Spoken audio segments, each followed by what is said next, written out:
দেখবেন জীবনে যেদিন ভালো হতে চাইবেন আপনার জানা থাকবে যে আপনি কিভাবে ভালো হবেন। যেদিন আপনার মনে হবে আল্লাহর ক্ষমার দরকার, সেদিন আপনি জেনে যাবেন কিভাবে ক্ষমা পায়। যদি আজকে এই মাহফিল মনোযোগ দিয়ে শোনেন, আরে হ্যাঁ, আমি চলে যাওয়ার পরে এই মাহফিল চলে যাবে না তো, কারণ আমি কোনো কিস্সা কাহিনী বলতেছি না, এখানে কোনো গল্প উদাহরণ দিচ্ছি না, সূরা নূহ পড়ে শোনাচ্ছি। কি পড়ে শোনাচ্ছি? আর আপনার ঘরে এই কোরআন আছে, এই সূরা আপনার ঘরেও আছে, যখন মর্জি পড়ে নিজেকে সংশোধন করে নিয়েন। খুব সুন্দর আলোচনায় আসছেন। আর আমি দীর্ঘ অনেকদিন পর সূরা নূহ নিয়ে আলোচনা করছি, দীর্ঘ অনেকদিন পর। আমার খুব ফেভারিট সূরা এটা, কারণ আমার কাছে মনে হয় এখানে সবকিছু আছে। একজন মানুষের সর্বোচ্চ দাওয়াত, মানে সর্বোচ্চ একজন মুসলমান কি করবে, এরপরে সে কি কি পাবে, যদি সে তারপরেও ব্যর্থ হয় এগুলা করতে, তাহলে সে কি করবে, ব্যর্থ হওয়ার পরও যদি সে এগুলা করে তাহলে সে কি কি পাবে, সব আছে এখানে। সুবহানাল্লাহ। তাহলে শোনেন, তাহলে আমরা কার ইবাদত করলাম? ভয় কাকে পাইলাম? অনুসরণ কাকে করলাম?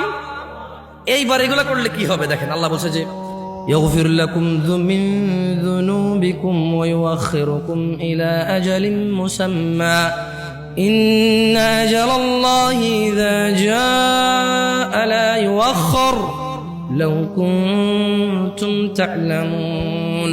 ও আমার জাতি, ইবাদত করো আল্লাহর, ভয় করো আল্লাহকে এবং রাসূলের অনুসরণ করো। যদি তোমরা এই তিনটা কাজ করো, আল্লাহ তোমাদেরকে ক্ষমা করবেন। সুবহানাল্লাহ। তোমাদের যত অপরাধ আছে কে ক্ষমা করবে?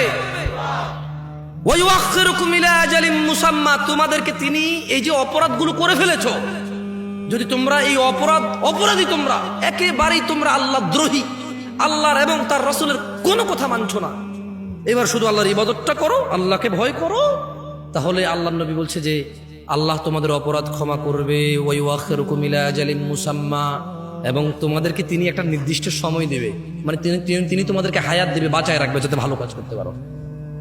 সুবহানাল্লাহ। মানে গুনাহগার হয়ে তুমি মরবা না। আর কি লাগবে? একটা মানুষ গুনাহগার হয়ে মরবে না, সে আল্লাহর ইবাদত করবে, আল্লাহকে ভয় পাবে, রাসূলের অনুসরণ করবে, তাহলে আল্লাহ তাকে সময় দিবে, অবকাশ দিবে, নির্দিষ্ট একটা সুযোগ দিবে, যাতে সে ইবাদত করে আল্লাহ প্রিয় হয়ে পৃথিবী ত্যাগ করতে পারে। এবং নূহ আলাইহিস সালাম বলতেছে, ও আমার জাতি, জেনে রাখো, ইযা জা ইন্না আজালাল্লাহ, আল্লাহর দেওয়া নির্দিষ্ট সময়, ইযা জা, যদি আল্লাহর দেওয়া মৃত্যু তোমার জন্য চলে আসে, আল্লাহর দেওয়া ধ্বংস যদি তোমার জন্য চলে আসে, লা ইউআখার, দেরি হবে না। লাউ কুনতুম তা'লামুন, আমার জাতি, যদি তোমরা জানতে। তাহলে আমরা প্রায় এখন 6-7টা শিক্ষা পেয়ে গেলাম। কয়টা শিক্ষা?